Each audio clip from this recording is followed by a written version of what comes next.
Arsenal fans, football fans, welcome to Mallu talks Arsenal. Mallu talks ആർസണലിന്റെ പുതിയൊരു എപ്പിസോഡിലേക്ക് എല്ലാവർക്കും സ്വാഗതം. അപ്പോ അങ്ങനെ വലിയൊരു ഇന്റർനാഷണൽ ബ്രേക്ക്, ഈ വർഷത്തെ ലാസ്റ്റ് ഇന്റർനാഷണൽ ബ്രേക്ക് കഴിഞ്ഞു. ഒരു വലിയ സമാധാനം. ഇനിയിപ്പോ ഒരു മാർച്ച് വരെ മറ്റൊരു ഇന്റർനാഷണൽ ബ്രേക്കില്ല. Full games thick and fast ആയിട്ട് വരാൻ പോവാണ്. ഇനിയാണ് ക്രഞ്ച് ടൈം സ്റ്റാർട്ട് ചെയ്യുന്ന ആ ഒരു ടൈം എത്തിയിട്ടുണ്ട്. അപ്പൊ ഇനി അങ്ങോട്ട് നോ എക്സ്ക്യൂസസ്. അറിയാമല്ലോ ഇപ്പോഴത്തെ സിറ്റുവേഷൻ എന്ന് പറയുന്നത് we have to win something this season. അപ്പം ഇനി നമുക്ക് ആർസണൽ നോട്ടിംഗ്ഹാം ഫോറസ്റ്റ് ആയിട്ടുള്ള മാച്ചിന്റെ പ്രീ മാച്ച് ഡിസ്കഷൻ ആണ്. അപ്പൊ അതിന് ഇന്ന് നമ്മുടെ കൂടെ ദീപക് ബ്രോ കൂടെ ഉണ്ട്. നമുക്ക് ദീപക് ബ്രോനെ സ്ട്രീമിൽ അറിയാം. Welcome Deepak bro, welcome to the stream. എന്തൊക്കെയുണ്ട് വിശേഷം? How was the international break for you? International break ഭയങ്കര ഒരു ഹാപ്പി സിറ്റുവേഷൻ ആണ്. മെയിൻ റീസൺ നമ്മുടെ ആറാട്ടം പോഡ്കാസ്റ്റ് ആണെങ്കിലും ആ ലണ്ടൻ പോഡ്കാസ്റ്റ് ആണെങ്കിലും ഒരു ഭയങ്കര റെസ്പോൺസ് നമ്മൾ എക്സ്പെക്ട് ചെയ്യാത്തതിനെക്കാട്ടും വളരെയധികം ഹെവി രീതിയിൽ റെസ്പോൺസ് കിട്ടിയിട്ടുണ്ട്. So I am so grateful and thankful to all the viewers and subscribers. അപ്പം ഭയങ്കര ഹാപ്പിയാണ്, അതുകൊണ്ട് happy. In terms of Arsenal ഒരു ക്യൂരിയോസിറ്റി ഉണ്ട്, ഇപ്പം ഇനി എന്ത് ചെയ്യും, എങ്ങനെ ആയിരിക്കും എന്നൊരു ഇത്. പിന്നെ ആ ഒരു ബാഡ് പാച്ച് ഓഫ് റൺസിന്ന് നമുക്കൊരു വിരാമം കിട്ടി. ഒരു ഒന്ന് പ്ലേയേഴ്സിനാണെങ്കിലും കോച്ചിനാണെങ്കിലും ഒക്കെ ചിന്തിക്കാനുള്ള ടൈം ഫ്രെയിം കിട്ടി. സോ എപ്പോഴും ഒരു സാധനം ഉണ്ടല്ലോ, ഒരു മൊമെന്റം. ഇപ്പം പോസിറ്റീവ് സൈഡ് ആണെങ്കിലും നെഗറ്റീവ് സൈഡ് ആണെങ്കിലും ഒരു മൊമെന്റം എന്നൊരു സാധനം ഉണ്ടല്ലോ. ഇപ്പം കളി തോറ്റോണ്ടിരിക്കുകയാണെങ്കിൽ അതിനൊരു മൊമെന്റം ബിൽഡ് ആവും, അതുപോലെ കളി ജയിച്ചോണ്ടിരിക്കുകയാണ് മൊമെന്റം. ഇപ്പം ആ ഒരു മൊമെന്റം ബ്രേക്ക് ആയി. സോ അതുകൊണ്ട് excited to be like starting that long journey. ഇപ്പൊ ഇനി അങ്ങോട്ട് ഒരു 3-4 മാസത്തേക്ക് ഇന്റർനാഷണൽ ബ്രേക്ക് ഇല്ല. അപ്പം അതിന്റെ ആ ലോങ് ജേർണിയിൽ എങ്ങനെ ഇത് ചെയ്യും. പിന്നെ happy to see all our players, almost all our players back fit ആയിട്ട് വരുന്നു എന്ന് കേൾക്കുന്നുണ്ട്. സോ അതൊക്കെയാണ്, അതാണ്. സോ അപ്പോ ഞാൻ ആക്ച്വലി അതും നമ്മൾ എടുത്ത് പറയണം. ഞാൻ ഇൻട്രോ പറഞ്ഞു പോകണമെന്ന് വിചാരിച്ചൊരു കാര്യമാണ് ഈ നമ്മുടെ ഈ ചാനലിന്റെ ഗ്രോത്തിന്റെ ഒരു കാര്യം. നമുക്കത് ഒന്ന് ജസ്റ്റ് ശരിക്കും താങ്ക്സ് പറയേണ്ടതായിട്ടുണ്ട് ഈ വ്യൂവേഴ്സിനോടും. അതേപോലെ തന്നെ നമ്മുടെ കൂടെ കൊളാബ് ചെയ്ത നമ്മുടെ ഫുട്ബോൾ പിവറ്റ് ചെൽസിക്കാരൻ ലെസ്കെ ആൻഡ് നമ്മുടെ Mallu football university Saleesh bro, അതല്ലാതെ തന്നെ മറ്റു വാർ റൂമില് അഭിഷേക് ഉണ്ടായിരുന്നു, നമ്മുടെ ഫവാസ് ബ്രോ, ലിവർപൂളിന്റെ ശിവാങ്ക് ഉണ്ടായിരുന്നു. അപ്പൊ ഇവരൊക്കെ നമ്മളെ ഭയങ്കര രീതിയിൽ ശരിക്കും സപ്പോർട്ട് ചെയ്തുകൊണ്ടാണ് ഇപ്പം ഇങ്ങനെ ഒരു സിറ്റുവേഷൻ. കാരണം നമ്മള് ഒട്ടും പ്രതീക്ഷിച്ചിരുന്നില്ല ഇങ്ങനെയുള്ള ഈ ഒരു ഗ്രോത്ത്. അതായത് നമ്മൾ ഗ്രോത്ത് എന്ന് പറയുമ്പോൾ ഇൻ ടേംസ് ഓഫ് നമ്മുടെ മാനദണ്ഡത്തിൽ ഇത് actually was A huge growth. പുറത്തുനിന്ന് കാണുന്നവർക്ക് ഇത് ചിലപ്പോൾ ഒരു ചെറിയ കാര്യമായിരിക്കും, but it's A huge growth four. കാരണം 3 മാസം മുമ്പ് ഞങ്ങൾ വെറുതെ ഒരു ചാനൽ സ്റ്റാർട്ട് ചെയ്താണ്. നമ്മുടെ ഇമോഷൻസും കാര്യങ്ങളൊക്കെ ജസ്റ്റ് ഒന്ന് എക്സ്പ്രസ് ചെയ്യാൻ ഒരു മീഡിയം മാത്രമായിരുന്നു അതിനായിരുന്നു. പക്ഷെ ഇപ്പം അതിപ്പോ ഒരുപാട് ഇത്രയും നാൾ നമ്മൾ കണ്ടുകൊണ്ടിരുന്ന യൂട്യൂബേഴ്സ് ആ ഒരു കമ്മ്യൂണിറ്റിയിലോട്ടും കൂടെ അത് സ്പ്രെഡ് ആയെന്നറിഞ്ഞതിൽ ഒരുപാട് സന്തോഷമുണ്ട്. ഇപ്പം thank you so much guys. Also and ഇപ്പൊ ഇത് നിങ്ങൾ കാണാത്തവരുണ്ടെങ്കിൽ ഡു ചെക്ക് ഔട്ട് ആറാട്ടം പോഡ്കാസ്റ്റ്. ആറാട്ടം പോഡ്കാസ്റ്റിൽ നമ്മൾ ബിഗ് സിക്സ് ക്ലബ്സിന്റെ റെപ്രസെന്റേറ്റീവ്സ് ആയിട്ടൊക്കെ നമ്മൾ ഒരു അടിപൊളി ഡിസ്കഷനൊക്കെ ഉണ്ടായിരുന്നു. കഴിഞ്ഞ പ്രാവശ്യത്തെ ഒരു ഗംഭീര ഡിസ്കഷൻ ആയിരുന്നു. അപ്പം do check out and our other Gooners Union podcast where നമ്മൾ ആർസണൽ ഫാൻസ് ആയിട്ട് പല ഒഫീഷ്യൽ ഫാൻസ് ഉണ്ട്, ബാംഗ്ലൂർ അല്ലെങ്കിൽ ഡൽഹി, അവർ അങ്ങനത്തെ ഫാൻസുമായിട്ട് നമ്മൾ കൊളാബ് ചെയ്ത് വീഡിയോസും ചെയ്തിട്ടുണ്ട്. ബട്ട് ജസ്റ്റ് ഒരു താങ്ക്സ് പറയാൻ വേണ്ടി മാത്രമേ. So moving on to the business side, like ആർസണലിന്റെ കാര്യം പറയുമ്പം നമ്മള് കഴിഞ്ഞ ഇന്റർനാഷണൽ ബ്രേക്ക് അത്ര, അതായത് ഈ സ്റ്റാർട്ട് ചെയ്യുന്നതിന് മുമ്പ് വരെയുള്ള ആ മാച്ച് വരെ നമ്മൾ കുറച്ച് ഡിസപ്പോയിന്റഡ് ആയത്. കാരണം ലാസ്റ്റ് 5 മാച്ച് എടുത്ത് നോക്കിയാൽ തന്നെ നമുക്കൊരു അതിനകത്ത് ഒരു win and 2 loss and 2 draws, which is very poor form അല്ലെ. ഭയങ്കര ഒരു പുവർ ആയിട്ടുള്ള ഫോമാണ്. നമ്മൾ ടൈറ്റിൽ ചാലഞ്ച് ചെയ്യുന്ന ഒരു ക്ലബ്ബാണ്. അപ്പൊ കഴിഞ്ഞ 2 സീസണായിട്ട് ടൈറ്റിൽ ചാലഞ്ച് ചെയ്യുന്നതാണ്. ഈ സീസൺ നമ്മൾ ഏറ്റവും കൂടുതൽ പുഷ് ചെയ്യേണ്ട ഒരു സീസണിൽ നമ്മൾ ഇങ്ങനൊരു മിഡ് സീസൺ ആകുമ്പോഴത്തേക്കും ഈ ഒരു ഫോം എന്ന് പറയുന്നത് അക്സെപ്റ്റബിൾ അല്ല. പക്ഷെ എന്ത് തന്നെയാണെങ്കിലും this is English premier league തന്നെയാണ്. അപ്പം ഒപ്റ്റിമിസത്തിന് എപ്പോഴും വകയുണ്ട്. ഇപ്പൊ ഒരുപാട് പേര് പറയുന്നുണ്ട് നമ്മൾ 9 point പുറകിലാണ് ലിവർപൂളിന്റെ. which is a fact. And Liverpool are doing exceptionally well. Arne Slot is doing exceptionally well. അതിനകത്തൊന്നും യാതൊരു ചോദ്യമില്ല. പക്ഷെ what I'm trying to say is it is not over. അതായത് നമ്മൾ ട്വിറ്ററിലും അല്ലെങ്കിൽ മറ്റ് സോഷ്യൽ മീഡിയ പ്ലാറ്റ്ഫോംസിലും കാണുന്ന പോലെയുള്ള അത്ര ഇഷ്യൂസ് ഇപ്പൊ അറ്റ് ദ മൊമെന്റ് ഇല്ല. We still have time. City ഇപ്പൊ നമ്മളെക്കാട്ടിലും ജസ്റ്റ് ഒരു 4 points മുകളിലാണ്. 4 points ആണ് മുകളിൽ. ഐ അണ്ടർസ്റ്റാൻഡ് ബാക്കി ടീംസ് എല്ലാം നമ്മുടെ ഒപ്പം ഉണ്ട്. ഈ പറയുന്ന നമ്മൾ ഈ കളിക്കാൻ പോകുന്ന നോട്ടിംഗം ഫോറസ്റ്റ് എന്ന് പറയുന്ന ടീം 19 points ആണ്. ഗോൾ ഡിഫറൻസ് കൊണ്ട് മാത്രമാണ് നമ്മൾ മുമ്പിൽ നിൽക്കുന്നത്. സോ വിച്ച് ഇസ് ഐറോണിക് ആണ്. നമ്മൾ പറയുന്ന സ്റ്റേറ്റ്മെന്റ് ഐറോണിക് ആയിട്ട് പലർക്കും തോന്നും. പക്ഷെ I believe in the manager, I believe in the players അല്ലെ. അതുകൊണ്ട് തന്നെ എനിക്ക് ഒരു വിശ്വാസം ഉണ്ട്. ഒരു കാര്യം നീ പറയാം, നീ ഇത്ര നേരം പറഞ്ഞുകൊണ്ടിരുന്ന രീതിയിൽ 9 points 4 points എന്ന് നീ പറയുന്നുണ്ട്. So as Arsenal pure Arsenal fans നമ്മൾ ഒപ്റ്റിമിസ്റ്റിക് ആയിട്ട് ചിന്തിക്കേണ്ടത് 3 games and 2 games എന്ന രീതിയിൽ ചിന്തിക്കാം against City and Liverpool. 3 wins, like അതില് ഒരു game it is against Arsenal and Liverpool. അപ്പൊ ആ ഗെയിം നമ്മൾ വിൻ ചെയ്യാം. It is in our hands, നമ്മുടെ കയ്യില. ടൈറ്റിൽ അടിക്കണമെന്നുണ്ടെങ്കിൽ നമ്മുടെ ഹോം ഗ്രൗണ്ടിൽ വന്ന് അവര് ഡ്രോ പിടിച്ചെങ്കിൽ we should get a result എന്നൊരു സിറ്റുവേഷൻ നമ്മൾ എത്തിച്ചു. നമ്മുടെ കാരണം എത്തിച്ചു. നമുക്കിനി ചെയ്യാൻ പറ്റുന്ന അതേ ഉള്ളൂ. ഐ എം നോട്ട് സെയിങ് ഇതിപ്പം അറഗൻസ് എന്ന ഉദ്ദേശമല്ലേ, എന്ത് രീതിയിൽ നമുക്ക് പോസിറ്റീവായിട്ട് ചിന്തിക്കാം എന്ന രീതിയിലാണ് ഇത് പറയുന്നത്. അപ്പം പിന്നെ 1 is Arsenal, City and Liverpool. അതിൽ either of the team either points drop ചെയ്യും. Maybe it City or Liverpool. അവര് തമ്മിൽ ഇനിയും 2 കളി വരുന്നുണ്ട്. സോ അവിടെ ഒരു 6 points അല്ലെ ലൈക്ക് 4 points എന്തായാലും ഒരു ഡ്രോപ്പ് എവിടെയൊക്കെ ഉണ്ടാവും. അപ്പം സോ മാത്തമാറ്റിക്കലി നമ്മൾ ചിന്തിക്കുമ്പം അത് പോസിബിൾ ആണ്. ബട്ട് മൈ ഫ്രസ്ട്രേഷൻ എവിടെയെന്ന് പറയുന്നത് dropping points against Bournemouth and Newcastle ആണ്. ഇതാണ് നമ്മൾ ഫ്രസ്ട്രേഷൻ വരുന്നത്.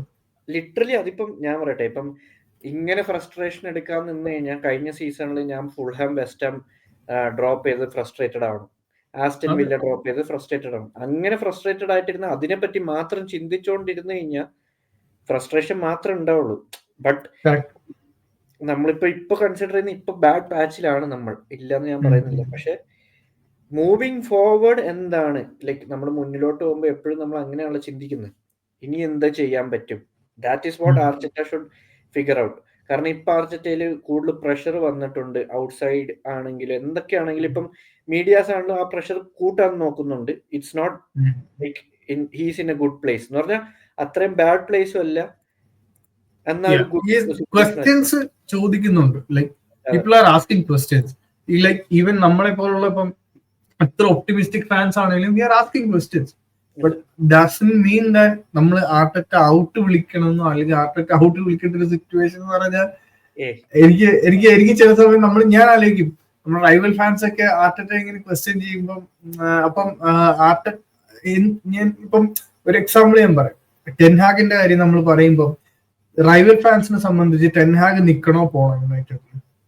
നമ്മുടെ സിറ്റുവേഷൻ നോക്കിക്കഴിഞ്ഞാൽ ഇപ്പം ആസ് എ ന്യൂട്രൽ ഫാൻ, ഞാൻ റൈവൽ ആയിട്ടല്ല ന്യൂട്രൽ ഫാൻ പറയുകയാണെങ്കിൽ ടെൻഹാഗ് പോണമായിരുന്നു.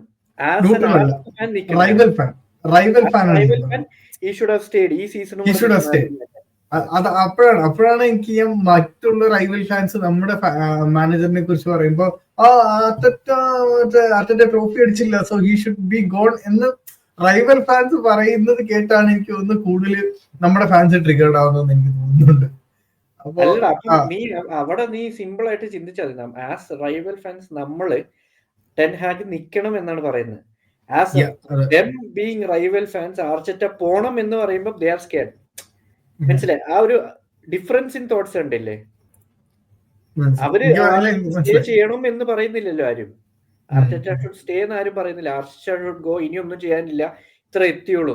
സോ ഇനി കുറച്ച് നിന്ന് കഴിഞ്ഞാൽ maybe he will do something.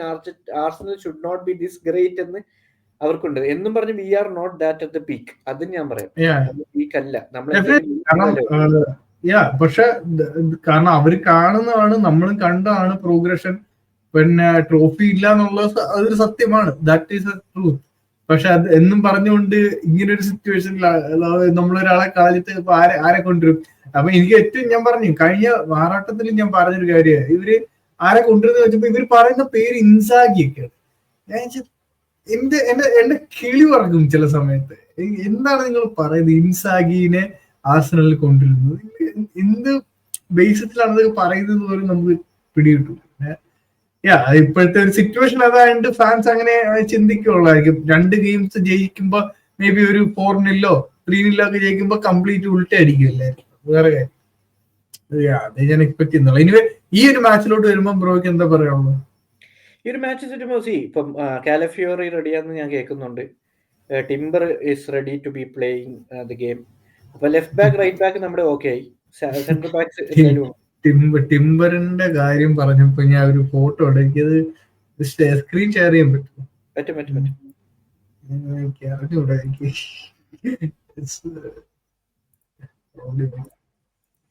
നീ ഷെയർ ചെയ്യുന്നത് ഞാൻ പറയാം. അപ്പൊ ടിംബർ ഉണ്ട് നമ്മുടെ ബാക്ക്. ഇത് കണ്ടോ? Right back. I'll be right back. Okay. Sorry Chelsea fan, നിങ്ങൾ ഉദ്ദേശിച്ചില്ല. ബട്ട് ഇറ്റ്സ് വെരി ഫണ്ണി ആയിട്ട് പറഞ്ഞു. എനിവേ പറഞ്ഞു. അപ്പം ആ രീതിയിൽ നോക്കുമ്പോൾ Saliba, Gabriel like happily injured അല്ല. So they are all good to start. Raya at the back line ഇപ്പം ഒന്ന് സെറ്റായി എന്ന് വിശ്വസിക്കുന്നു. അതായിരിക്കും ഇനി മൂവിങ് ഫോർവേഡ് ആയിരിക്കും. ഇഞ്ചറി വരാതിരിക്കട്ടെ ഇവർക്ക്. And one positive news is there is a runner at our right back. He is back in the pitch. Left back. അപ്പം ബാക്കപ്പ് ആയിട്ട് ഒരാളുണ്ട് ലെഫ്റ്റ് ബാക്കിൽ. പിന്നെ സിൻജെൻകോ ഉണ്ട്. സോ അങ്ങനെയൊക്കെ സിറ്റുവേഷൻ ഉള്ളത് കൊണ്ട് പിന്നെ Odegaard is back. Almost fit ആണ്. അതാണ് main point. Odegaard is back. അതൊരു വലിയ പോയിന്റ്. ഫിറ്റ്നസ്.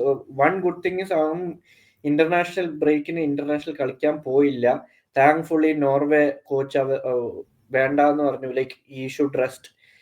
ലണ്ടനിൽ തന്നെ ഫിറ്റ്നസ് കണ്ടിന്യൂ ചെയ്യണം, റീഹാബ് അവിടെ നടക്കണമെന്ന് പറഞ്ഞുകൊണ്ട് it is good for Arsenal. Even though ചെൽസിക്കെതിരെ കളിച്ചെങ്കിലും ഫുള്ളി ഫിറ്റ് അല്ല എന്ന് മനസ്സിലാക്കി അവർ വിട്ടതിൽ grateful. So Odegaard should be fit. അതുപോലെ ഒരുപാട് പ്ലേയേഴ്സ് റെസ്റ്റ് കിട്ടി ഇംഗ്ലണ്ടിന് വേണ്ടിയാണെങ്കിലും റൈസ് ആണെങ്കിലും. പിന്നെ Havertz we know he's like എന്താ ഒരു മെഷീനാണ്. കൈൻഡ് ഓഫ് കളി കഴിയുമ്പോഴേ അത് ഡ്രെയിൻ ഔട്ട് ആവുള്ളൂ. അത് കാരണം ഹീസ് ദെയർ. ഓൺലി കൺസേൺ, എന്റെ മെയിൻ കൺസേൺ ലെഫ്റ്റ് ബാക്ക് എന്ത് ചെയ്യും? ട്രൊസാർഡിനും കൂടെ ഇഞ്ചറി ആയതുകൊണ്ട്. മാർട്ടിനെല്ലി ചെറിയ ഇഞ്ചറി ഉണ്ടെന്ന് കേട്ടു, ബട്ട് ഐ ഡോണ്ട് തിങ്ക് അത് വലിയൊരു പ്രശ്നമാണെന്ന് തോന്നുന്നില്ല. പക്ഷെ കൺസിഡറിങ് ദെയർ ഫോം അത് ഭയങ്കര ഒരു പ്രശ്നമാണ്. സോ ലെഫ്റ്റ് വിങ് നമ്മൾ എന്ത് ചെയ്യും എന്നാണ് ഇവിടെ സത്യം പറഞ്ഞ കാണേണ്ടത്. റൈറ്റ് വിങ് സാക്ക ഉണ്ട്. So Havertz. അത് കാരണം നോക്കുമ്പം ഒഡേഗാർഡിന് ഇൻക്ലൂഷൻ വന്നപ്പം ലൈക്ക് മാർട്ടിനെല്ലിക്ക് ഒരു ക്രോസും കിട്ടി. ലൈക്ക് അഗെയിൻസ്റ്റ് ചെൽസി ആ ഗോൾ സ്കോർ ചെയ്തതുകൊണ്ട് തിങ്കിങ് എന്തെങ്കിലുമൊക്കെ കുറച്ചും കൂടെ ലെഫ്റ്റ് സൈഡിൽ നടക്കും എന്നൊരു പ്രതീക്ഷയുണ്ട്. സോ അതാണ് എൻ്റെ main. Like everything is optimistic. അപ്പോൾ ആ ഒരു കളി കഴിഞ്ഞിട്ട് നമുക്ക് അറിയാൻ പറ്റും ഹൗ ഇറ്റ് വിൽ ഗോ. നമ്മുടെ ആ ഒരു 3 months ഇനി എങ്ങനെ പോകും എന്നൊരു ചെറിയൊരു fair idea after Nottingham forest കിട്ടും. സാറ്റർഡേ 3 മണിക്കാണ് കളി വരുന്നത്. ഒരു kind of N early kick off ആണ്. അത്യാവശ്യം ഏർലി ആയിട്ടുള്ള കിക്ക് ഓഫ് ആണ്. സോ നമുക്കറിയാം അറ്റ് ഹോം നോട്ടിംഗം ഫോറസ്റ്റിന്റെ കാര്യം നോക്കുകയാണെങ്കിൽ പിന്നെ ഒരു അടിപൊളി സീസൺ ആയിട്ടാണ് അവർക്ക് ഇപ്പൊ നിൽക്കുന്നത്. അവര് കഴിഞ്ഞ 5 മാച്ചസിൽ 1 ഡ്രോ 1 തോൽവി 3 ജയമാണ് അവർക്കുള്ളത്. So they have been playing really good. അവരുടെ ടോപ്പ് സ്കോറർ ക്രിസ് വുഡ് ആണ്. 8 ഗോൾ അവർ ഓൾറെഡി അടിച്ചിട്ടുണ്ട്. സോ നമ്മുടെ ex Wolves manager Nunes, ex Spurs manager Nunes ആണ്. So tactically Arteta should win the match എന്നാണ് എനിക്ക് തോന്നുന്നത്. ബട്ട് ആ സമയത്ത് നമ്മുടെ ഫിനിഷിങ്ങിന്റെ ഇതുപോലെ ഇരിക്കുന്നു. It all comes down to the finishing and the players എന്ന് എനിക്ക് തോന്നുന്നു. ഗെയിം വൈസ് നോക്കിക്കഴിഞ്ഞാൽ പ്ലേയേഴ്സ് സത്യം പറഞ്ഞ 80% ഫുൾ എഫേർട്ട് ഇടുക. ലൈക്ക് 80% ഓഫ് ദ ഗെയിമിൽ അവര് ഫോക്കസ് ചെയ്യേണ്ട കാര്യം എന്ന് പറഞ്ഞാൽ 100% ഗെയിമിൽ ഇത് കൊടുക്കുക. ബാക്കി ഗെയിമിന്റെ ആ 20%-ല് മേക്ക് ഷുവർ ദാറ്റ് റെഫറിക്ക് ഒരു ചാൻസ് കൊടുക്കരുത് to bring them in limelight. അവര് പോയിന്റ് ഓഫ് ടോക്ക് ആവരുത്. നമ്മുടെ ഇപ്പൊ ഈ പോസ്റ്റ് മാച്ച് ഡിസ്കഷനിൽ അവരെ പറ്റി നമ്മൾ സംസാരിക്കാൻ പാടില്ല. അതാണ് അവസ്ഥ. അപ്പൊ പ്ലേയേഴ്സ് അത് ചിന്തിക്കണം. അല്ലാണ്ട് നമ്മൾ എത്ര റെഫറിമാരെ പറഞ്ഞാൽ അവര് മാറാൻ പോകുന്നില്ല. അതാണ് പ്ലേയേഴ്സിന്റെ മെന്റാലിറ്റി മാറണം, ആർട്ടറ്റയുടെ മെന്റാലിറ്റി മാറണം. ഞാൻ വൺ ഓഫ് ദ സിറ്റുവേഷൻ എനിക്ക് ആർട്ടറ്റയുടെ പലപ്പോഴും എനിക്ക് തോന്നുന്നു, ഓക്കെ ടെക്നിക്കൽ ഒരു ലൈൻ ഉണ്ട്, എന്തിനാ അത് ക്രോസ് ചെയ്യുന്നു? കഴിഞ്ഞ ഇന്റർ മാച്ചിൽ ഞാൻ കണ്ടൊരു സിറ്റുവേഷൻ ആണ്. എനിക്ക് ഭയങ്കര ഫ്രസ്ട്രേഷൻ വന്നൊരു സംഭവമായിരുന്നു. കാരണം ബോൾ പുറത്ത് വന്നില്ല, പുള്ളി കൈവച്ചിന്തിന് പിടിക്കുന്നേ. അതൊക്കെ നമ്മൾ ആസ് എ റൈവൽ ഫാൻ കാണുമ്പോഴത്തേക്കും നമുക്ക് നമ്മള് വേറൊരു മാനേജറാണ് ചെയ്യുന്നതെങ്കിൽ നമ്മൾ പറയും, ക്രിട്ടിസൈസ് ചെയ്യുക. അതുകൊണ്ട് തന്നെ നമ്മുടെ മാനേജർ ചെയ്യുമ്പോൾ definitely we should criticise. Dark arts നമുക്കൊരു പരിധി വരെ ഒന്നുകിൽ ഡാർക്ക് ആർട്സ് പെർഫെക്റ്റ് ആയിട്ട് എക്സിക്യൂട്ട് ചെയ്യാൻ അറിയണം. ബെൻ വൈറ്റിന് അത് ചെയ്യാൻ അറിയാം, പക്ഷെ ബാക്കിയുള്ളവർക്കൊന്നും അധികം ചെയ്യാൻ അറിയത്തില്ല. അപ്പൊ അത് ചെയ്യാൻ അറിയുന്നില്ലെങ്കിൽ ഇതുപോലത്തെ പണി കിട്ടും. ബെറ്റർ ബി സേഫ് അല്ലെ, വെറുതെ റിസ്ക് എടുക്കുക. എന്തായാലും കുറെ പണികൾ കിട്ടി. സോ അതിൽ നിന്ന് പഠിക്കുക, അതിലോട്ട് പോവുക. അതിലോട്ട് പോകുന്നതിന് പകരം ഗെയിമിലോട്ട് സമയം കളയുക, മാക്സിമം കളിക്കുക. 3 മാച്ച് റെഡ് കാർഡ് വാങ്ങിക്കുക എന്ന് പറഞ്ഞാൽ അതും 11 കളിയില് 8 കളി മാത്രമാണ് 11 പേരെ കളിച്ചെന്ന് പറയുന്നത് എംബാരസിങ്. അത് ഒരു ഇച്ചിരി, കാരണം ഇങ്ങനത്തെ ഒരു ഇഷ്യൂ ഞാൻ കഴിഞ്ഞ സീസണിലോ ഒന്നും കാണുന്നില്ലായിരുന്നു. കഴിഞ്ഞ 2 സീസണായിട്ട് ഇങ്ങനെ വലിയ ഇഷ്യൂസ് ഒന്നും ഇല്ലായിരുന്നു. റെഫറീസ് ഞാൻ ഫോക്കസ് ചെയ്യുന്നില്ല. ഒന്നോ രണ്ടോ ഇല്ല. അതാ കഴിഞ്ഞ സീസൺ ഒന്നും ഇല്ലായിരുന്നു. കഴിഞ്ഞ മുന്നത്തെ സീസൺ മേ ബി 2 ഷാക്ക കഴിഞ്ഞ മുന്നത്തെ സീസൺ റെഡ് കാർഡ് വാങ്ങിച്ചിട്ടില്ല എന്നാണ് എന്റെ ഓർമ്മ. മേ ബി വേറെ മഗാലസോ ഇല്ല, എനിക്ക് കൃത്യമായിട്ട് ഓർമ്മയില്ല. ബട്ട് ആരോ റെഡ് കാർഡ് വാങ്ങിച്ചൊരു ഓർമ്മ പോലെ, ആരാന്ന് എനിക്ക് ഓർമ്മയില്ല. എനിവേ അത് ഇങ്ങനത്തെ ഒരു ഇഷ്യൂ ഇല്ലായിരുന്നു. അറ്റ്ലീസ്റ്റ് നമുക്ക് ജസ്റ്റിഫൈ ചെയ്യാൻ പറ്റും, ഇങ്ങനെ ഓക്കെ അവനത് ചെയ്തിട്ടാണ്. ഇതുപോലത്തെ സില്ലി ഇഷ്യൂസിനൊക്കെ റെഡ് കാർഡ് വാങ്ങിക്കുമ്പം എന്താ പറയുക, blame has to be on the players as well. റഫറീനെ മാത്രം ഇങ്ങനെ പറഞ്ഞിട്ട് കാര്യമില്ല, കാരണം it is not going to change. അത് മാറാൻ പോകും. അപ്പൊ നമ്മള് അത് മാക്സിമം ആ റെസ്പെക്ട് കൊടുത്ത് കളിക്കുക എന്നുള്ളതല്ലാണ്ട് മറ്റൊരു മാർഗമില്ല. This is not a crunch time. ഇങ്ങനെ ഒരു ഡാർക്ക് ആർട്സ് കാണിക്കാനുള്ള ഒരു ക്രഞ്ച് ടൈം ആയിട്ടുമില്ല. അപ്പം അതാണ്. അപ്പൊ ഇനിയും മറ്റ് കാര്യങ്ങൾ ആ മാച്ചിനെ കുറിച്ച് വേറെ ഇല്ല. ഇപ്പൊ നമുക്ക് അറിയില്ലല്ലോ ഇന്റർനാഷണൽ ബ്രേക്ക് കഴിഞ്ഞ് വന്ന എങ്ങനെയായിരിക്കും ടീം സ്ക്വാഡ് എന്നൊക്കെ പറഞ്ഞു. ഇപ്പൊ ഓൾമോസ്റ്റ് ആ സ്ക്വാഡ് തന്നെ ആയിരിക്കും. Martinelli, Saka, Havertz, Rice, Partey, Odegaard, പിന്നെ Timber, Calafiori, Saliba, Gabriel, Raya. അതായിരിക്കുള്ളൂ. അല്ലെങ്കിൽ to a surprise may be Sterling start ചെയ്യുമായിരിക്കും instead of Martinelli. And also Sterling start ചെയ്ത് അവർ പെർഫോം ചെയ്യുന്ന ടൈമായി. സ്റ്റെർലിംഗിനെ സംബന്ധിച്ച് എക്സ്പീരിയൻസ്ഡ് പ്ലെയർ ആണ്. സോ ഡെഫിനറ്റ്ലി ഇങ്ങനത്തെ സിറ്റുവേഷനിൽ വന്ന് മാർട്ടിനെല്ലിക്ക് ഒരു കോമ്പറ്റീഷൻ കൊടുക്കുക എന്ന് പറയുന്നത് പുള്ളിയുടെ റെസ്പോൺസിബിലിറ്റിയാണ്. He has to prove himself അല്ലെ. ചെൽസി പോയിട്ട് ഒരു ഫ്ലോപ്പ് ആയി എന്ന് പറഞ്ഞുകൊണ്ടാണല്ലോ ഇങ്ങോട്ട് വന്നത്. ഇവിടെ വന്നിട്ട് പ്രൂവ് ചെയ്യാനുള്ള ഇവിടെയാണ് എനിക്ക് ആ ജോർജിനിയോ ഫാക്ടർ ഭയങ്കരമായിട്ട് ഇഷ്ടപ്പെടുന്നത്. ആർസണലിലോട്ട് വന്നപ്പം ഈവൻ ദോ കുറെ ഗെയിംസ് കളിച്ചില്ലെങ്കിലും situation where it was demanded, ജോർജിനിയോയുടെ ആ ഒരു ഔട്ട്പുട്ട് ഭയങ്കരമായിരുന്നു. Like last Aston Villa game നമ്മൾ മറ്റേ ആ വിന്നറൊക്കെ അടിച്ച സിറ്റുവേഷനില്ലേ, മാർട്ടിനെല്ലി ഫൈനലായിട്ട് അടിച്ചതും മാർട്ടിനസിന്റെ അതൊക്കെ ആ ഒരു എക്സ്പീരിയൻസ് അവിടെ കാണിച്ചായിരുന്നു. ദാറ്റ് ഇസ് വാട്ട് സ്റ്റെർലിംഗിന്. സ്റ്റെർലിംഗിനെ പോലത്തെ ഒരു എക്സ്പീരിയൻസ് പ്ലെയർ, അല്ലെങ്കിൽ ജിസൂസിനെ പോലത്തെ എക്സ്പീരിയൻസ്ഡ് പ്ലെയേഴ്സ് തന്നെ ക്ലൂലെസ് ആയിട്ട് കളിക്കുവാണെങ്കിൽ ഈ യങ്സ്റ്റേഴ്സ് ഒക്കെ എങ്ങനെ എന്താണ് അതിൽ നിന്ന് അവർ പഠിക്കാൻ പോകുന്നത്? അല്ലെങ്കിൽ അവർക്ക് പറ്റാത്ത ഞങ്ങളെ കൊണ്ട് പറ്റുമോ? അങ്ങനെയല്ല, അവരെ പറ്റും. പക്ഷെ ആ ഒരു പോസിറ്റീവായിട്ട് അവർക്ക് പറ്റി, എനിക്കും ചെയ്യാൻ പറ്റും കിട്ടുന്ന ആ വൈബിനെ കാട്ടും അവർക്ക് പറ്റിയില്ല, എന്നെ കൊണ്ട് പറ്റുമോ എന്നൊരു ഡൗട്ട്ഫുൾ മൈൻഡിലോട്ട് അവർ പോകും. അതാണ് ഒരു ഇഷ്യൂ.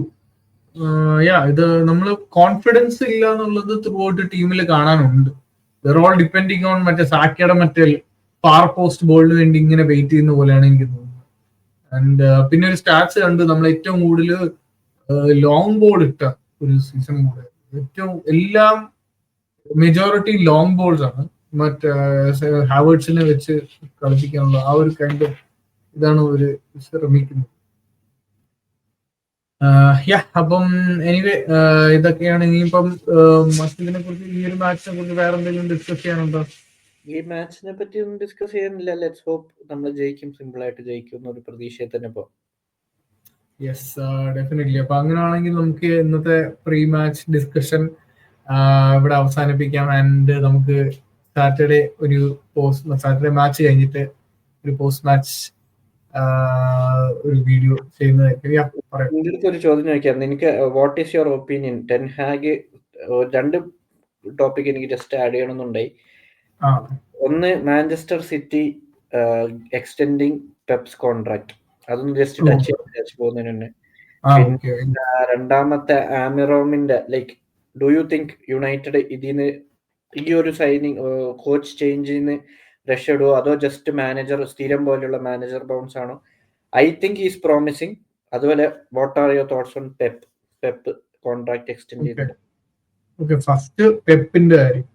പെപ്പ് കോൺട്രാക്ട് എക്സ്റ്റെൻഡ് ചെയ്യുന്നത് ഓബിയസ്ലി സിറ്റിയെ സംബന്ധിച്ച് നല്ലതാണ്. എന്നെ സംബന്ധിച്ചെന്ന് പറഞ്ഞാൽ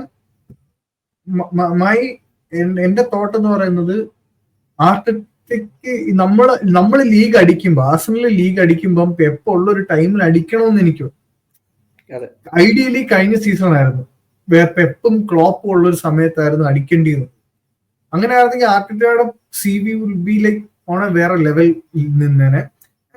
നമ്മളെ സംബന്ധിച്ച് ആർസണൽ ഫാൻസ് നമുക്ക് അതും പറയാനും ഉണ്ട്. ഒരു പെപ്പും ക്ലോപ്പും ഉള്ളൊരു സമയത്ത് നമ്മൾ ലീഗ് അടിച്ചു എന്ന് പറയാൻ പറ്റും. ഇപ്പൊ ക്ലോപ്പ് ഇല്ല, ബട്ട് അറ്റ്ലീസ്റ്റ് പെപ്പ് ഉണ്ട്. So this season or the very next season അടിക്കണം എന്നുള്ളത് തന്നെയാണ് എന്റെ ആഗ്രഹം. അപ്പൊ അതിനകത്ത് വേറെ കാര്യം വെച്ചാൽ, ഇപ്രാവശ്യം സിറ്റി അടിച്ചില്ലെങ്കിൽ ലിവർപൂൾ അടിച്ചു കഴിഞ്ഞാൽ ആർനെ സ്ലോട്ട് അടിച്ചാൽ എന്താവും അവസ്ഥ എന്നൊക്കെ ഒരു ഇത് വരുന്നുണ്ട്. അപ്പം പിന്നെ അത് ഒരു കമ്പാരിസൺസ് വരും. But then Arne Slot is doing a brilliant job as well. അപ്പൊ അതൊരു ടോപ്പിക് നമുക്ക് പിന്നീട് സംസാരിക്കാം. പെപ്പിന്റെ കേസിൽ ഇതാണ്, I am not against it, അത്രേ ഉള്ളൂ. എനിക്ക് അതിനകത്ത് വിഷമോ ഒന്നുമില്ല. കാരണം എന്നാലൊരു ചലഞ്ച് ഉള്ളൂ. ആ ചലഞ്ച് കടന്ന് ജയിക്കുന്ന തന്നെയാണ് ഏറ്റവും കാര്യമുള്ളൂ. ഞാൻ ജസ്റ്റ് ഇത് ചോദിക്കാൻ കാരണം മറ്റേ ഒരു സ്റ്റേറ്റ്മെന്റ് ഞാൻ കണ്ടായിരുന്നു, just for a comic purpose statement ഉണ്ടായിരുന്നു. If City gets charge 115, I am surely extending my contract. Does that mean ആ ചാർജസ് ഉണ്ടോ? ചാർജസിന്റെ കാര്യം ഇവിടെ പറയാൻ പറ്റത്തില്ല. പുള്ളി എന്ന് പറഞ്ഞ സ്റ്റേറ്റ്മെന്റ് ആണ്, if City gets charge 115 charges, I will surely extend contract showing my loyalty. പുള്ളി അറിയാലോ, പുള്ളിയുടെ മൈൻഡ് ഗെയിംസ് അറിയാലോ. പുള്ളി എല്ലായിടത്തും എന്തായാലും നമുക്ക് ഒരു കാര്യം ഉറപ്പാണ്, അവർക്ക് ഈവൻ ദോ ചാർജസ് വന്നാലും ഹെഫ്റ്റി ഫൈൻ. പിന്നെ മേബി ഏതെങ്കിലും പഴയ സീസണിൽ നിന്നോ അല്ലെങ്കിൽ വരാൻ പോകുന്ന സീസണിലോ ചെറിയ പോയിന്റ് ഡിഫറൻസ്. ഇത് ഞാൻ വേർസ്റ്റ് കേസ് സിനാരിയോ പറയുന്നു. പോയിന്റ് കവർ ചെയ്യാനുള്ള കേപ്പബിലിറ്റീസ് ആ ടീമിനുണ്ട്. പിന്നെ fine, that is not a problem, അത്രേ ഉള്ളൂ. ഇവിടെ പ്രശ്നം വരുന്നത്, ഇഫ് സിറ്റിക്ക് ചാർജസ് ഇല്ല എന്നൊരു സിറ്റുവേഷൻ വന്ന പ്രീമിയർ ലീഗ് എന്നൊരു ബോർഡിന് നാണക്കേടിന് അങ്ങേറ്റമായിരിക്കും. കാരണം അത് പ്രീമിയർ ലീഗ് ഈസ് ഓൾറെഡി ഒരു രീതിയിൽ കറപ്റ്റ് ആണ്. ഇറ്റ്സ് നോട്ട് കറപ്റ്റ് എന്നുള്ളതിനെക്കാട്ടിലും ഇൻഎഫിഷ്യന്റ് ആണ് എന്നാണ് എനിക്ക് തോന്നുന്നത്. ഇൻകോമ്പിറ്റന്റ് ആണ് ഒരു രീതിയിലും. ഒരു ഇന്റർനാഷണൽ ഇത്രയും best sport, most viewed league എന്നൊക്കെ നമ്മൾ അവകാശപ്പെടുമ്പോഴും ഇവിടുത്തെ ഒരു എത്ര ടെക്നോളജി ഇവര് ഉണ്ട്, അതൊന്നും എന്തുകൊണ്ട് ഈ ബെസ്റ്റ് ലീഗിൽ വന്നിട്ടില്ല എന്നുള്ളതിന്റെ ചോദ്യങ്ങളൊക്കെ ഉണ്ട്. അപ്പൊ അതൊക്കെ പിന്നെ വേറെ ടോപ്പിക് ആണ്ട് നമ്മൾ അതിനെ കുറിച്ച് പിന്നെ സംസാരിക്കുന്നില്ല. Anyway, coming to your second question. Second question എന്തായിരുന്നു ചോദിച്ചത്?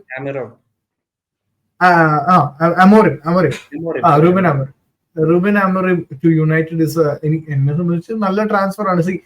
പക്ഷെ എന്താ അറിയോ, ഞാൻ ആക്ച്വലി ശരിക്കും വിചാരിച്ചു United will be good under ten Hag. ആ ടെൻ ഹാഗ് വന്ന സീസണിൽ ഞാൻ പ്രതീക്ഷിച്ച ഒരു കാര്യം, കാരണം അതുവരെ കണ്ട യുണൈറ്റഡിൽ നിന്ന് ഒരു ടാക്ടിക്കൽ ബാലൻസോ അല്ലെങ്കിൽ ഒരു രീതിയിലും പാസുകൾ പോലും നേരെ കണക്ട് ചെയ്യാൻ പറ്റാത്തൊരു കൈൻഡ് ഓഫ് യുണൈറ്റഡ്. ഒലേ ഗണർ സോൾസ്കാറിന്റെ കീഴിൽ എന്താണെന്ന് വെച്ചാൽ പ്യൂർലി കൗണ്ടർ അറ്റാക്കിങ്ങും ഒരു സ്റ്റൈൽ എന്ന് പറയാൻ പറ്റൂല, ബട്ട് അവർ അറ്റാക്കിങ് നല്ല പ്ലേയേഴ്സ് ഉള്ളതുകൊണ്ട് അവർ നല്ല രീതിയിൽ അത് ജെൽ ചെയ്ത് പോകുന്നു. പക്ഷെ അതൊരു പോയിന്റ് കഴിഞ്ഞപ്പോൾ അത് സസ്റ്റൈനബിൾ അല്ല. ബട്ട് റൂബൻ ടെൻ ഹാഗൻ വന്നപ്പോൾ ഞാൻ വിചാരിച്ചു okay then there will be a good tactical setup ഉണ്ടാവും, സോ യുണൈറ്റഡ് കുറച്ചുകൂടെ ഒന്ന് ബാലൻസ്ഡ് ആവും വിചാരിച്ചു. പക്ഷെ അവരുടെ first season was not bad, but ഇടയ്ക്ക് കുറച്ച് റിസൾട്ട്സ് ഉണ്ടായിരുന്നു, ബട്ട് റിയലി ബാഡ്. ഇപ്പൊ ലിവർപൂൾ ആ ഒരു മാച്ച് എംബാരസിംഗ് ആയിട്ടുള്ള റിസൾട്ട് ആണ്, അതിനകത്ത് യാതൊരു സംശയമില്ല. But still they finish third and one A trophy. Decent season ആണ്. ബട്ട് നമുക്ക് ആ ലാസ്റ്റ് ഒക്കെ ആയപ്പോഴത്തേക്കും നമുക്ക് മനസ്സിലായി എന്തോ ഒരു ഇഷ്യൂ ഉണ്ട്. അത് യുണൈറ്റഡിന്റെ ഇഷ്യൂ ആണോ സ്ക്വാഡിന്റെ ഇഷ്യൂ ആണോ എന്താന്ന് അറിഞ്ഞുകൂടാ. ഡ്രസ്സിംഗ് റൂം പൊതുവെ അങ്ങനെ ആയതുകൊണ്ടാണോ എന്ന് അറിഞ്ഞുകൂടാ. കാരണം അത്രയും സീരിയൽ വിന്നറായ ടെൻ ഹാഗ്, അതായത് ചാമ്പ്യൻസ് ലീഗിൽ അയാക്സിനെ സെമി വരെ കൊണ്ടെത്തിച്ച അയാക്സിനെ അവിടെ വരെ എത്തിച്ചൊരു മാനേജറാണ്. അവിടെ ഡച്ച് ലീഗ് അല്ല premier league, but still is A league winning manager. അപ്പൊ ഞാൻ വരുത്തി എന്തെങ്കിലുമൊക്കെ ചേഞ്ച് ചെയ്യണം. പക്ഷെ നത്തിങ് കുഡ് ബി ചേഞ്ച്. പക്ഷെ I feel four ten Hag in the sense like, കാരണം ഭയങ്കരമായ രീതിയിൽ പുള്ളി വല്ലാത്ത രീതിയിൽ യുണൈറ്റഡ് ഒരു സെക്ഷൻ, ഒരു വിഭാഗം യുണൈറ്റഡ് ഫാൻസ് ഭയങ്കരമായിട്ട് എന്താ പറയാ ക്രൂശിക്കുന്നുണ്ട്. ക്രൂശിക്കുന്ന വെച്ചാൽ ഭയങ്കരമായിട്ട് നമുക്ക് മോശം, നമുക്ക് തന്നെ ഒരു ഇത്രയും നമുക്ക് തന്നെ കഷ്ടം തോന്നിപ്പോ ആ ഒരു രീതി. But there is also factor of players. യുണൈറ്റഡിന്റെ എപ്പോഴത്തെ ഇഷ്യൂ എന്ന് പറഞ്ഞാൽ ഈഗോയിസ്റ്റിക് പ്ലേയേഴ്സ് ആയിരുന്നു. അത് തന്നെയായിരുന്നു അവരുടെ മെയിൻ ഈ ഒരു ഡിപ്ലീഷനുള്ള വലിയൊരു റീസൺ. അമോറിം വരുമ്പോ അമോറിം ആ ഒരു ബാലൻസ് കണ്ടുപിടിക്കാൻ പറ്റിയ, ഡ്രസ്സിംഗ് റൂം ബാലൻസ് കണ്ടുപിടിക്കാൻ പറ്റിയ, I M pretty sure they can finish in top 4 this season definitely. കാരണം അമോറിം മാനേജർ വൈസ് ടോപ്പ് ആണ്.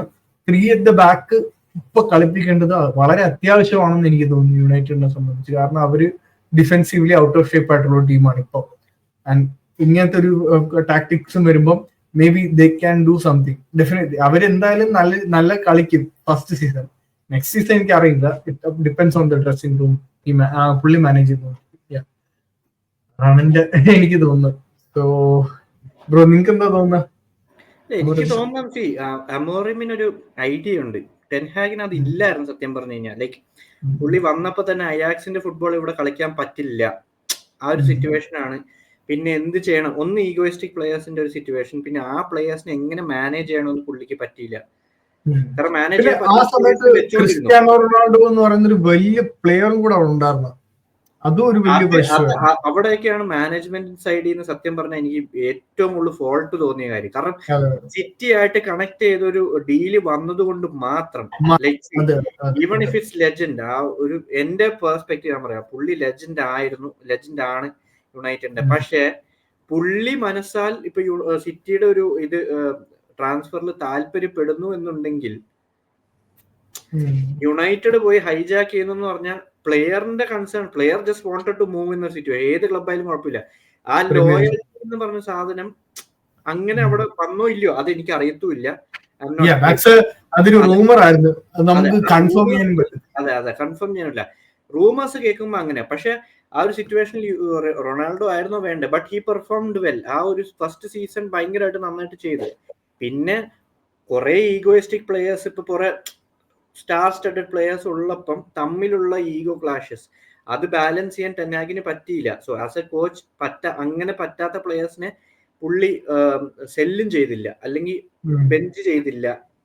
ആ ഒരു coach should be over the players എന്നൊരു സിറ്റുവേഷൻ ഉണ്ട് എല്ലാ കാര്യത്തിലും, അതുണ്ടായില്ല. അതാണ് ടെൻ ഹാഗിന് പറ്റിയ മേജർ സീൻ. അപ്പം അങ്ങനെയൊക്കെ വരുമ്പോഴത്തേക്കും അതാണ് എനിക്ക് തോന്നിയത്. അത് അപ്പം Amorim has A clear vision എന്ന് ഇപ്പൊ ട്രെയിനിങ് പിക്ചേഴ്സ്, അവരുടെ വീഡിയോസ് ഒക്കെ എന്തെങ്കിലും ജസ്റ്റ് ഇപ്പം ട്വിറ്ററിലൊക്കെ കാണുവാണെങ്കിൽ തന്നെ he is giving A clear picture on what he is gonna do. ആ പിച്ചിൽ നമുക്ക് അറിയാൻ പറ്റും എന്തായിരിക്കും അവരുടെ ടീം എന്നുള്ള ഒരു രീതിയിൽ ഐഡിയ കൊടുക്കുന്നുണ്ട്. മേ ബി ഈ സീസൺ എന്തായാലും അവർ നല്ല പെർഫോം ചെയ്യും, അത് ഉറപ്പാ. ടോപ്പ് 6 ഫോർ ഷുവർ ആയിരിക്കും. പിന്നെ അവിടെ നിന്ന് എങ്ങനെ അവർ ബിൽഡ് ചെയ്യുന്നു എന്നതായിരിക്കും അടുത്ത സീസൺ. സൈനിങ്സ് അടുത്ത സീസൺ എങ്ങനെയായിരിക്കും, ആരെയൊക്കെ സെല്ല് ചെയ്യുന്നു, ആരെയൊക്കെ വെക്കുന്നു, എങ്ങനെയായിരിക്കും. അതൊരു വലിയ ഇഷ്യൂ ആണ്. കാരണം യുണൈറ്റഡ് നീഡ് ടു സെൻസിബിളി സൈൻ അതായത് പ്ലേയേഴ്സ്. കാരണം ഇനി അവർ വേജ് അവരുടെ വേജസ് ആണ് എനിക്ക് തോന്നുന്നത് അവരുടെ വലിയൊരു ഇഷ്യൂ എന്ന് എനിക്ക് തോന്നുന്നുണ്ട്. അവർ ഈ സൈൻ ചെയ്യുന്ന പ്ലേയേഴ്സിന്റെ ഒക്കെ ഹ്യൂജ് വേജസ് ആണ്. അപ്പൊ ഈ വേജസ് വെച്ചിട്ടൊക്കെ അവർ ഉറപ്പായിട്ട് അവര് വേജസിന് വേണ്ടി മാത്രമാണോ വരുന്നത് എന്നുള്ളൊരു അങ്ങനെ ഒരു ഇത് വരും. ഇപ്പൊ ഈ റാഷ്ഫോർഡിന്റെ ഒക്കെ കാര്യം പറയുമ്പോൾ റാഷ്ഫോർഡിൽ ആ കോൺട്രാക്ട് തീരാറാവുമ്പോഴൊക്കെ അത് യുണൈറ്റഡ് ഫാൻസ് തന്നെ പറയുന്നത് കേട്ടിട്ടുണ്ട്. കോൺട്രാക്ട് തീരാറാവുന്ന സമയത്ത് പുള്ളി ഒരു ഫോം എടുക്കും, ഒരു കോൺട്രാക്ട് എക്സ്റ്റൻഷൻ. കോൺട്രാക്ട് തീരാറാവുമ്പോഴും മറ്റേ പുതിയ മാനേജർ വരുമ്പോഴും ഒരു 10 കളി ലോക പ്രശസ്ത മറ്റേ ഹെവി പ്ലെയർ ആയിരിക്കും, ഗെയിം കളിക്കുക. എന്നിട്ട് പിന്നെ ഒരു ഡൗൺ ഗ്രേഡ്. കാരണം അതാണ് അവിടെയാണ് നമുക്ക് ഈ പറഞ്ഞ പോലെ മെന്റാലിറ്റി ഇഷ്യൂ വരുന്നത്. ബട്ട് ഇനിയും പറഞ്ഞ പോലെ അമറിമിന്റെ കയ്യിലാണ് ഈ ഒരു ഡ്രസ്സിംഗ് റൂം സിറ്റുവേഷനും ബോർഡിനെ പറഞ്ഞു മനസ്സിലാക്കുന്നത്. ബോർഡ് ആയതുകൊണ്ട് മേ ബി കൂടുതൽ സപ്പോർട്ട് ചെയ്യുമായിരിക്കും. ആ ബോർഡ് എനിക്ക് അത്ര കാരണം ഇതുവരെ കണ്ടതിൽ എനിക്ക് the decision for Amorim I think maybe right. പക്ഷെ എനിക്ക് എന്തോ ഒരു സംതിങ് എനിക്ക് അവരുടെ ഈ ഒരു ഇനിയോസിന്റെ അതിൽ എനിക്ക് അത്രയ്ക്ക് അങ്ങോട്ട് ഐ ഡോണ്ട് തിങ്ക് അവര് പ്രോപ്പർ ആയിട്ട് നോക്കുന്നുണ്ട്. Maybe I am wrong, maybe right, അതൊന്നും പറയാൻ പറ്റില്ല. But will see. നമുക്ക് വരുന്ന ഈ സീസൺ നമ്മൾ അല്ലെങ്കിൽ ഇനി വരുന്ന മാച്ചസിൽ നമുക്ക് കാണാൻ പറ്റും. അവർക്ക് ഇനിയും വരുന്ന ഇതിലും ബിഗ് ഗെയിംസ് ഉണ്ടോ, അപ്പൊ അതിൽ നമുക്ക് അറിയാൻ പറ്റും. സിറ്റി യുണൈറ്റഡ് വരുന്നുണ്ടല്ലോ, ആർസനൽ വരുന്നുണ്ട് ഡിസംബർ സ്റ്റാർട്ടില്. നമ്മുടെ ഈ നോട്ടിംഗം കഴിഞ്ഞിട്ടുള്ള കളി ലിവർപൂൾ അല്ല മാന്യു ആർസനലാന്ന് തോന്നുന്നു. അല്ല, നോട്ടിംഗം കഴിഞ്ഞിട്ട് West Ham Arsenal away. Okay, അത് കഴിഞ്ഞിട്ട് യുണൈറ്റഡ് ആർസനൽ ഹോം. അത് വെനസ്ഡേ 8:15. അയ്യേ, എന്തൊരു ടൈമാണ്. എനിവേ, സോ അപ്പൊ നമുക്ക് ഇന്നത്തെ സ്ട്രീം എൻഡ് ചെയ്തല്ലോ. Okay, great. അപ്പം thank you so much bro for joining the stream. അപ്പൊ നമ്മൾ നേരത്തെ പറഞ്ഞ പോലെ we are very close to 1K subscribers. അപ്പോ നിങ്ങൾക്ക് thank you so much for supporting ഇതുവരെ. അപ്പൊ ഇനി വീണ്ടും സപ്പോർട്ട് തീർച്ചയായിട്ടും തുടർന്നുകൊണ്ടിരിക്കുക. ആൻഡ് നമ്മൾ ഇനിയും പുതിയ കോണ്ടന്റ്സുമായിട്ട് പുതിയ പല കാര്യങ്ങളും ഐഡിയേഷനിലുണ്ട്. പക്ഷെ അതൊന്ന് എക്സിക്യൂട്ട് ചെയ്യാൻ പറ്റുമില്ലെന്ന് ഇതുവരെ അറിയില്ല. ബട്ട് ഒരുപാട് പുതിയ കോണ്ടന്റ്സ് ഇറക്കണം നമുക്ക് ഒരുപാട് ആഗ്രഹമുണ്ട്. ടൈം ലിമിറ്റേഷൻ കൊണ്ടാണ് ചിലത് ഇപ്പം ഷോർട്സും കാര്യങ്ങളൊന്നും ഇറക്കാൻ പറ്റാത്ത. എല്ലായിരുന്നെങ്കിൽ വീണ്ടും അങ്ങനത്തെ ആ ഒരു ഇതും കൂടെ കവർ ചെയ്യാനാണ്. But that thank you so much. ഈ സപ്പോർട്ട് ഇനി തുടർന്നുകൊണ്ട് തന്നെ ഇരിക്കുക. ആൻഡ് ഇതുവരെ നിങ്ങൾ സബ്സ്ക്രൈബ് ചെയ്യാത്തവരാണ് ഈ വീഡിയോ കാണുന്നെങ്കിൽ തീർച്ചയായിട്ടും സബ്സ്ക്രൈബ് ചെയ്യുക. ആൻഡ് കമന്റ് ചെയ്യുക നിങ്ങളുടെ തോട്ട്സ്. ആർസനൽ എന്നുള്ള ഒരു ഇത് മാത്രമല്ല, ഈ ആർസനൽ ചാനലാണെങ്കിൽ നമുക്ക് മറ്റ് ക്ലബ്ബുകളെ കുറിച്ച് ഡിസ്കസ് ചെയ്യാനും നിങ്ങൾക്ക് ഇഷ്ടമാണ്. സോ ഡെഫിനറ്റ്ലി കമന്റ് ചെയ്യുക നിങ്ങളുടെ ചോദ്യങ്ങളും നിങ്ങളുടെ അഭിപ്രായങ്ങളും. നമ്മുടെ കോണ്ടന്റിൽ അല്ലെങ്കിൽ വീഡിയോസിൽ വരുത്തേണ്ട എന്തെങ്കിലും പുതുമയുള്ള എന്തെങ്കിലും കൊണ്ടുവരണമെങ്കിൽ തീർച്ചയായിട്ടും കമന്റ് ചെയ്യുക. Yes, like the video as well. So yes bro, Deepak bro, thank you so much four join the stream. അപ്പൊ നമുക്കിനി ശനിയാഴ്ച കാണാം. Yes. So thank you guys. Have a great day.